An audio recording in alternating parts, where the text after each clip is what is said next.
¿Qué tal, mis hermanos? Que el Señor les bendiga. Nuevamente estamos aquí estudiando los fundamentos de la palabra de Dios para la iglesia de Cristo. Creo que toda iglesia necesita tener bien claros los fundamentos en los cuales edifica su ministerio, su labor, su misión, porque de esta manera estaremos pues en línea con el pensamiento de Dios. No tanto importa lo que yo espero para mi iglesia, no tanto importa lo que usted y yo pensamos que deba ser la iglesia. Lo que importa es qué quiere Cristo para su iglesia, qué demanda Él de sus creyentes. Y por eso mismo estamos considerando pues estas importantes doctrinas.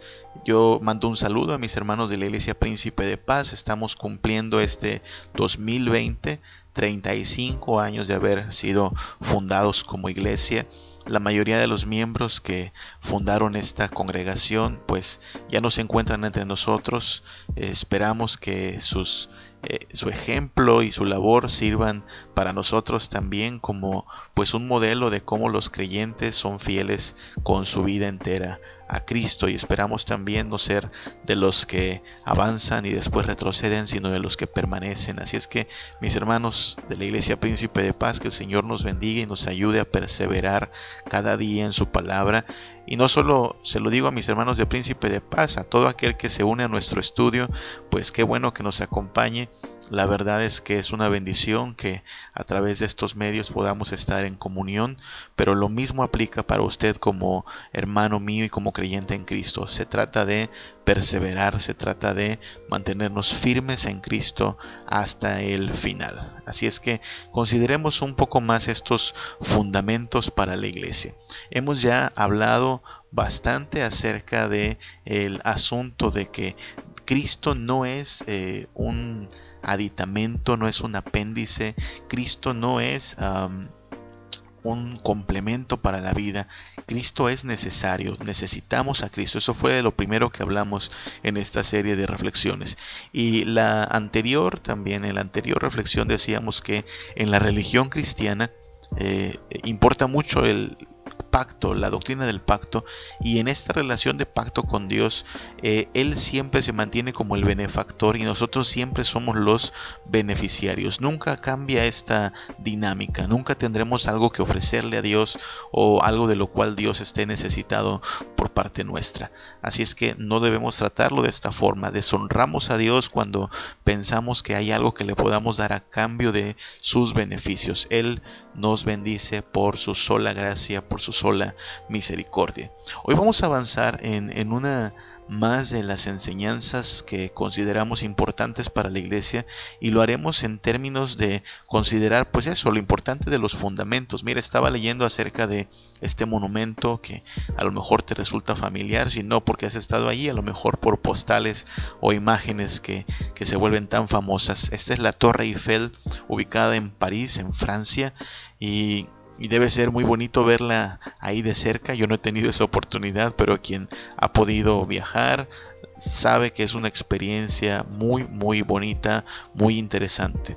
Yo estaba leyendo que cuando construían la Torre Eiffel, cuando edificaban este monumento, tuvieron problemas los arquitectos, porque resulta que una parte de esta torre, una de las puntas de esta torre, descansa sobre el terreno del río Sena. Un terreno que, por ser un río, pues es inestable, es un tanto más flojo que la tierra más firme. Y entonces, cuando se dieron cuenta que esta parte de la torre presentaría problemas si no hacían algo, lo que decidieron fue aplicar mayor fundamento en esa parte. Es decir, la parte que estaba más expuesta a hundirse fue la parte donde más se afirmó el fundamento. Esto es una enseñanza muy práctica y sencilla de la arquitectura, pero que aplica para nuestra vida como iglesia, si lo queremos ver así. Y es que cuanto más inestable pueda ser el terreno, necesitaremos fundamentos más sólidos. Eso, insisto, aplica para la construcción, pero aplica también para la iglesia. Cuanto más inestable es el terreno, necesitamos fundamentos más sólidos.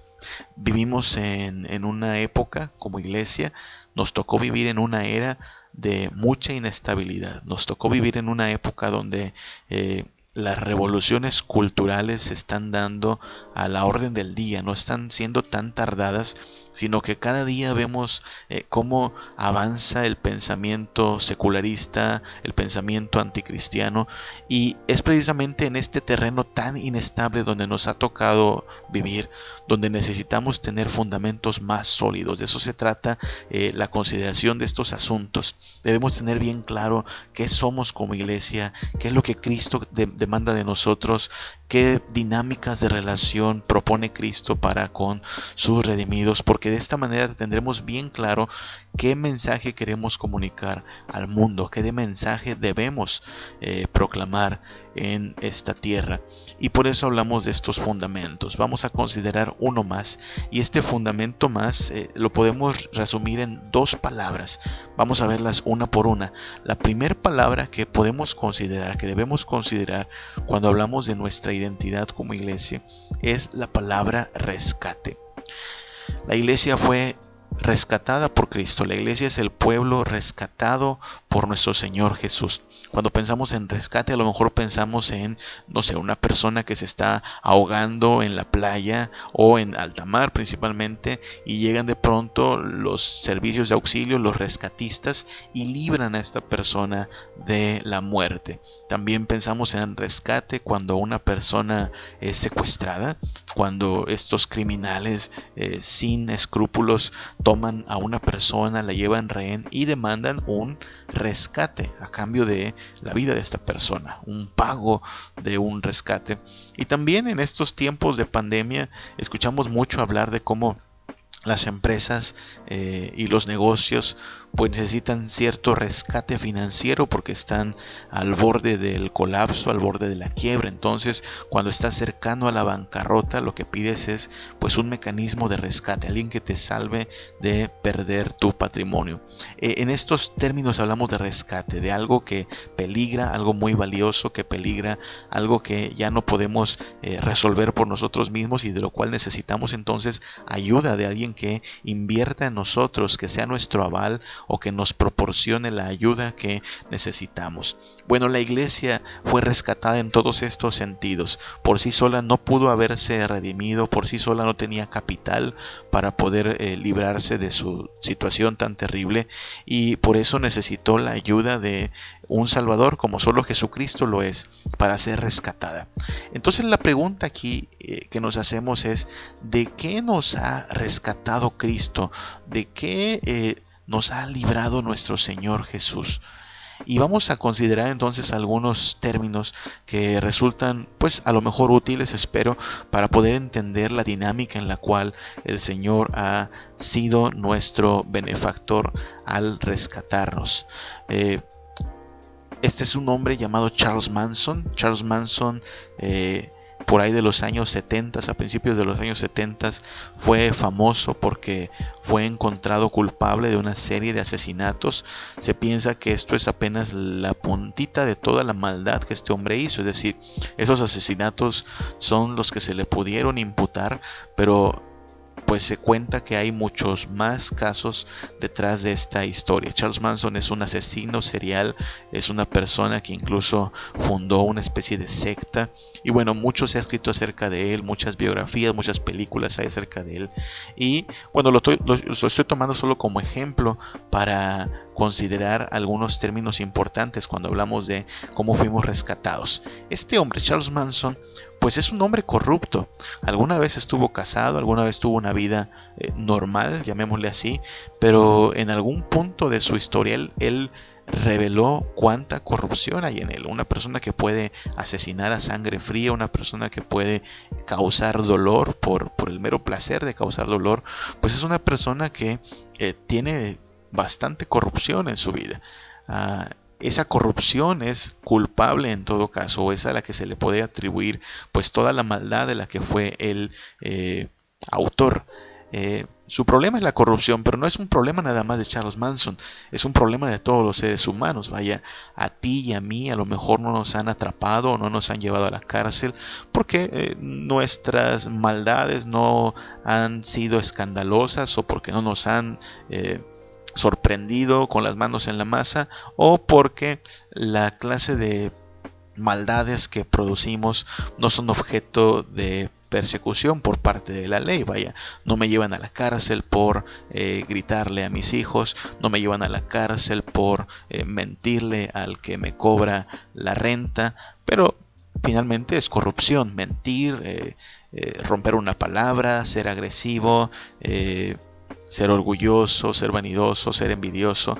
A lo mejor la cárcel no está llena de personas orgullosas, pero el orgullo es parte de la corrupción humana. Así es que estoy estableciendo que todos los seres humanos somos corruptos y somos capaces de las peores atrocidades.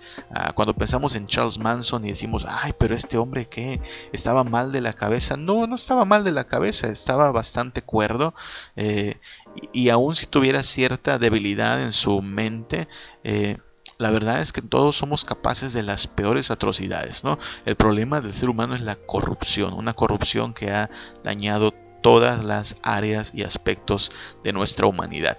Ahora bien, este hombre, Charles Manson, recibe un castigo en su momento. Cuando él es sorprendido, cuando es hallado culpable, él recibe un castigo. Merecía la muerte, pero pues se libró hasta de esto porque la legislación en su estado pues prohibía la pena de muerte en su momento, y lo más que se le dio fue algo así como cadena perpetua.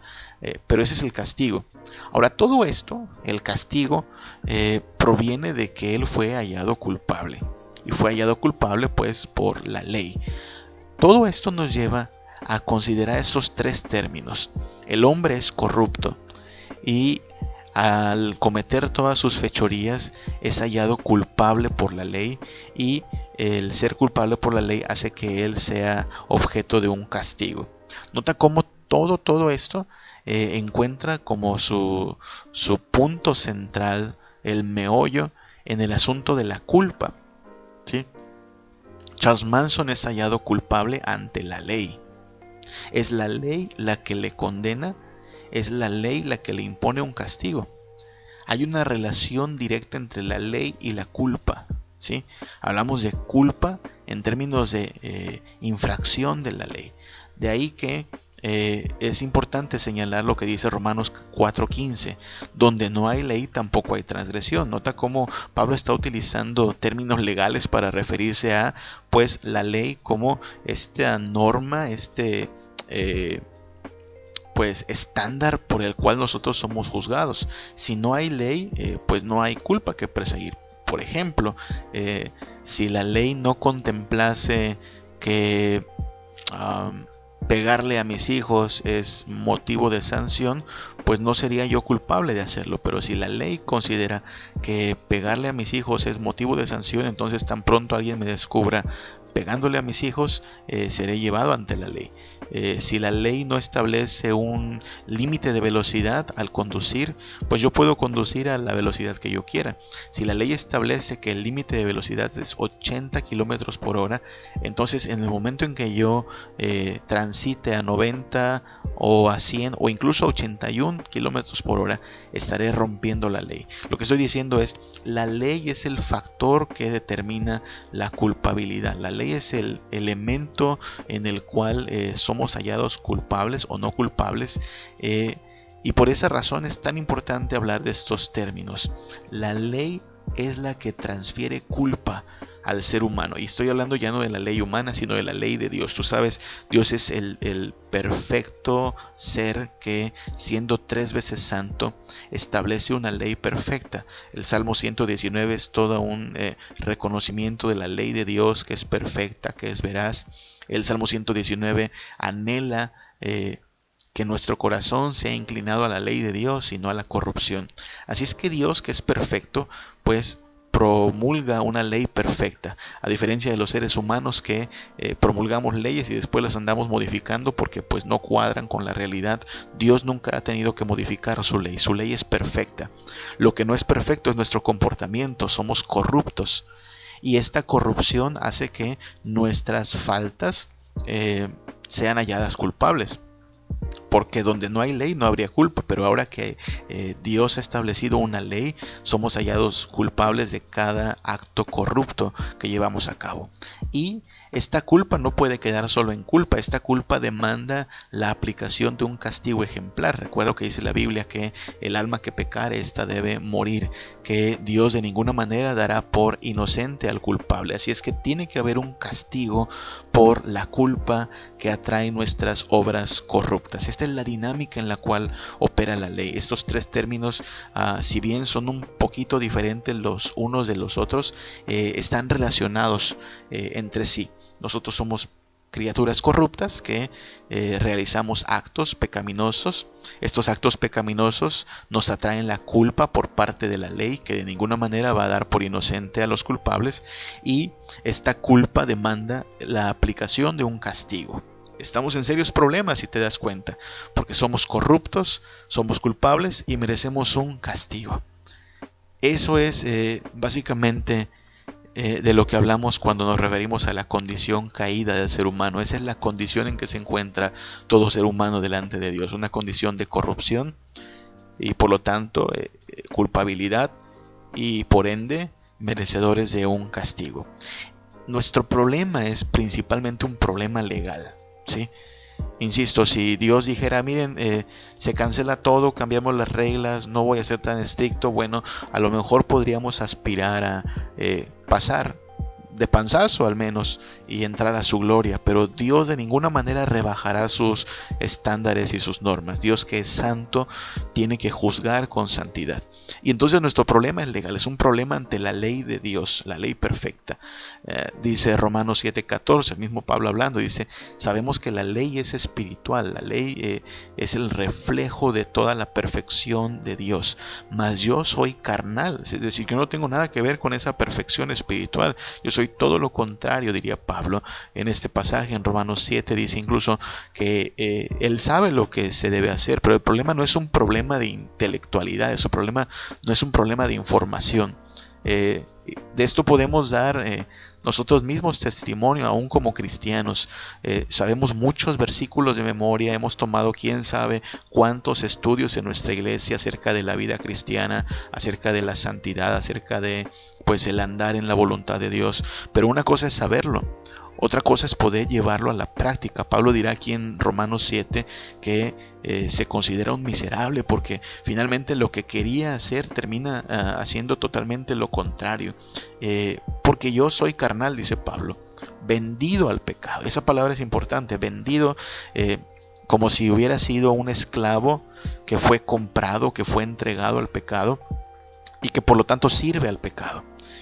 Y entonces Pablo dice en este capítulo 7 de Romanos, miserable de mí, ay de mí, o sea, mi condición es una condición de verdad lamentable, soy esclavo del pecado, obedezco al pecado, aun cuando sé que está mal, aun cuando sé que debería obedecer la ley de Dios, he ahí mi miseria, soy un vil pecador, ¿quién me va a librar de este cuerpo mortal? Y la respuesta en Romanos 7 es Cristo. Cristo es el que me va a librar, Cristo es quien ha sido entregado por nosotros, Cristo es en quien ya no hay más condenación, Cristo es la respuesta. De ahí que Cristo es central en la iglesia, por eso está la iglesia cristiana, la iglesia que se gloría no en sus atributos, no en sus méritos que no los tiene, sino en Cristo Jesús. ¿Qué es lo que ha hecho Cristo Jesús? Bueno, resumámoslo en tres breves pasajes. Dice Gálatas 3:13 que Cristo nos redimió de la maldición de la ley, hecho por nosotros maldición, porque escrito está, maldito todo el que es colgado en un madero. Otra vez te das cuenta, la ley lo que hace es maldecir, es otra palabra para referirnos a la condenación o a la culpa. La ley declara que somos culpables, la ley nos cataloga como condenados, como malditos. ¿Qué hace Cristo entonces? Bueno, Cristo asume nuestra culpa, Cristo asume nuestras faltas, y por eso este pasaje dice que Cristo nos redimió de la maldición de la ley, esa culpa, esa condenación, hecho por nosotros maldición. Él asume nuestra culpa, es como nuestro aval que dice, no, tú no tienes para pagar, no te preocupes, yo pagaré por ti, yo asumiré tu deuda, yo me hago cargo de tus faltas. Él asume esa culpa, pero recuerda que la culpa demanda el pago de pues un castigo, el que se ejecute una sentencia sobre el culpable. Y es ahí donde Cristo hace lo mismo, resuelve este problema completamente. Dice Isaías 53:5 que Él, Cristo Jesús, hablando de manera profética, fue herido por nuestras rebeliones, molido por nuestros pecados. Mira cómo lo dice a continuación: el castigo de nuestra paz fue sobre Él y por su llaga fuimos nosotros curados. Él fue castigado, pero Él no merecía ser castigado. Ese castigo era nuestro castigo, pero lo recibió Él porque asumió nuestra culpa. ¿Qué hace Cristo? Recibe no solo nuestra culpa, sino que recibe también nuestro castigo. Cristo recibió nuestro castigo. Habrá que cambiar esa palabrita allí, se me escapó. Él recibe nuestro castigo.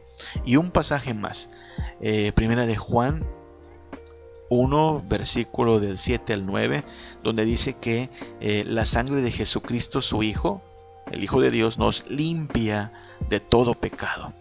Y versículos más abajito dice que Él es fiel y justo para perdonar nuestros pecados y limpiarnos de toda maldad. Nota esa palabra, limpiarnos. Cristo no solo asume nuestra culpa, Cristo no solo recibe nuestro castigo, Cristo nos limpia de toda corrupción. Esta corrupción de la cual no solo Charles Manson es culpable, sino todo ser humano delante de Dios, es resuelta en la sangre de Cristo. ¿Te das cuenta? Cristo entonces nos rescata completamente. Él asume nuestra culpa, Él recibe nuestro castigo, Él resuelve nuestra corrupción. Nuestro rescate requirió un pago, y este pago no se hizo, como dice el apóstol Pedro, con oro, con plata o con billetes, ni con cosas corruptibles, sino con la sangre de Cristo, nuestro Señor. Él pagó. Y recuerda, antes de esto nosotros éramos esclavos del pecado, éramos propiedad de la carne. Cristo nos ha redimido pagando con su sangre, resarciendo nuestra deuda delante de la ley de Dios, y por lo tanto nuestro rescate fue una adquisición, fue una compraventa, si lo quieres ver así. De hecho, en esos términos habla también el apóstol Pablo, allá en 1 Corintios 6:20, dice: habéis sido comprados por precio. O sea, Cristo invirtió en tu rescate, Cristo pagó por ti. Habéis sido comprados por precio, por lo tanto, glorificad a Dios en vuestro cuerpo y en vuestro espíritu, los cuales, mucha atención, son de Dios. Lo que dice Pablo es: ahora le perteneces a Dios, ahora eres propiedad de Dios, porque tú fuiste comprado por este Señor. Aquel himno que dice ahora soy de Cristo, por ejemplo, debe ser entendido a la luz de esta doctrina. Fuimos comprados por precio, fuimos adquiridos por Dios. Por lo tanto, ahora nuestro cuerpo, nuestro espíritu, nuestra mente, nuestro corazón es doblemente de Dios. En primer lugar, porque fuimos siempre sus criaturas, así es que le pertenecemos. Y en segundo lugar, porque fuimos rescatados del pecado a precio de la sangre de Cristo. Así es que fuimos adquiridos por la sangre de Cristo, comprados como esclavos, pero esclavos de un buen amo, mucho mejor amo de lo que era el pecado y la carne.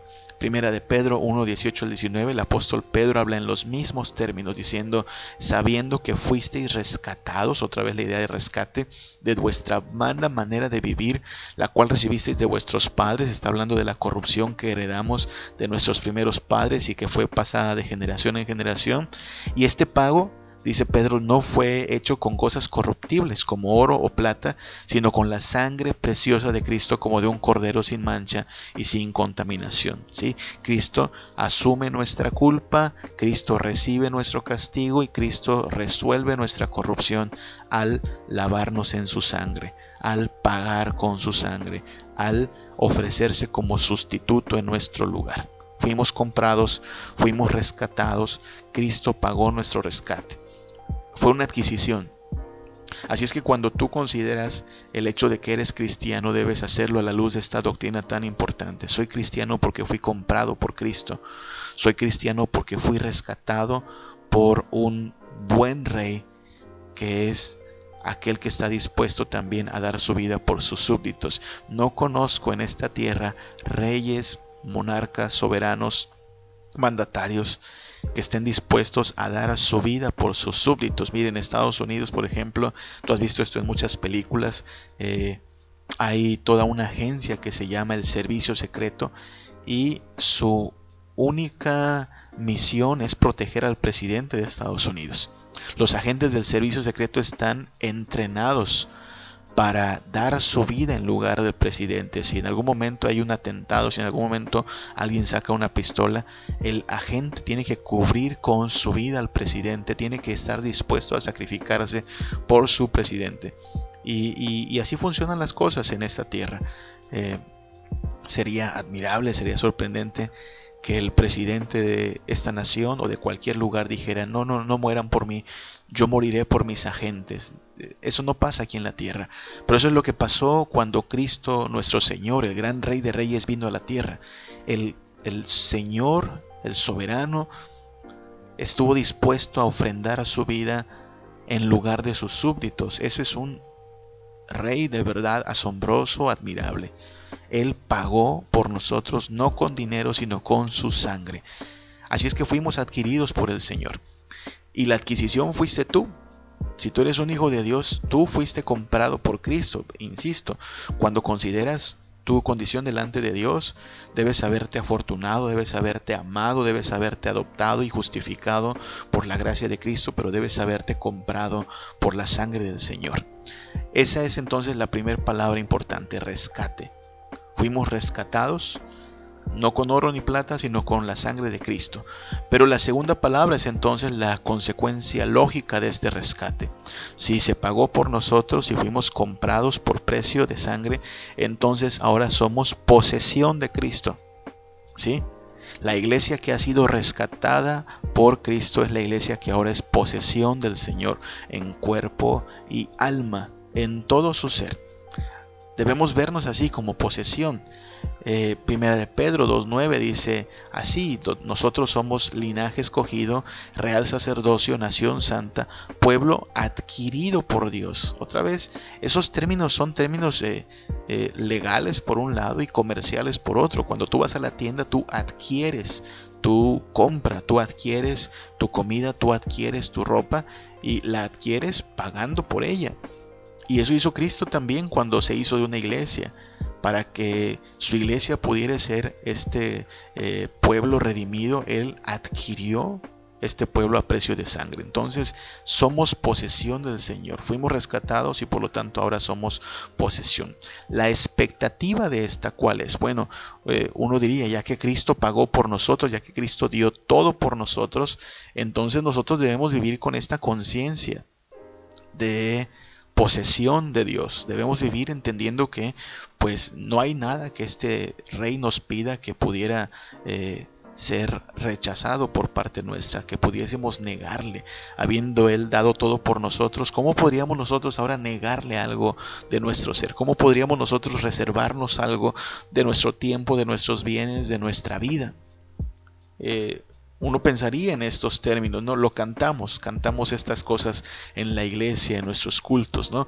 Todo lo que soy, Señor, todo cuanto tengo es tuyo. Muchos cantos hablan en este sentido de que ahora somos de Cristo, que le pertenecemos, que queremos servirle con todo nuestro ser. Toma mi vida, que te la ofrendo sobre tu altar. Este tipo de cantos que una cosa es cantarlos, otra cosa es llevarlos a una verdadera piedad manifestada en nuestra vida. Y es ahí donde tiene que hacerse notorio nuestro entendimiento de estas doctrinas. Si Cristo nos ha rescatado con su vida, con su sangre, siendo nuestro sustituto, hermano mío, no hay nada que le podamos negar, no hay nada que nos podamos reservar para nosotros mismos. Somos suyos, fuimos comprados. Esa es la expectativa. La triste realidad es que hay gente que piensa que puede ser cristiana, que puede disfrutar de los beneficios de haber sido rescatado por Cristo, dando el mínimo de su vida. haciendo de este dicho pues algo así como su lema para el cristianismo: ni tanto que queme al santo, ni tampoco que no lo alumbre. Bueno, damos lo necesario y lo suficiente, pero no tanto, porque tengo que vivir mi vida también. Tengo mis planes, tengo mi propia agenda, tengo mi propia manera de gastar mi tiempo, mis bienes. Y de esta forma hay gente que ve, como hemos venido acusando desde el primer capítulo de esta serie, que ve a Cristo no tanto esencial, necesario y fundamental, sino como un apartadito de su vida, como un complementito, como alguien a quien buscamos, bueno, cuando ya nos enfermamos y el tratamiento no resulta, como alguien que buscamos cuando ya nos cansamos de mandar solicitudes de empleo y no cae el trabajo, como alguien que buscamos para sacarnos de apuros, como alguien que buscamos domingo a domingo o en Navidad y Semana Santa, como alguien a quien le damos a lo mejor sí una ofrendita, el 10%, pero no nos damos cuenta que en realidad Él es dueño de todo, del 100%. Y del 100% de nuestros bienes, del 100% de nuestro tiempo, del 100% de nuestro ser, porque Él pagó por nosotros. Él ofreció su sangre para rescatarnos. ¿Cómo podríamos, con qué cara y con qué tamaño de impertinencia le diríamos a Dios: ¿sabes qué, Dios? Esto no te lo quiero dar, esto me lo reservo para mí. No se te ocurra que te puedo dar tanto tiempo y no pienses que voy a invertir gran parte de mis bienes en tu reino, porque, ¿sabes? Es mi vida y apreciaría mucho que respetes mi vida. ¿Con qué actitud de esta clase podríamos llamarnos a sí mismo cristianos? Alguien que tiene esta clase de reservas, alguien que tiene esta clase de pensamientos como si su vida le perteneciera todavía, no ha entendido que fue rescatado, no ha entendido que fue comprado a precio de sangre.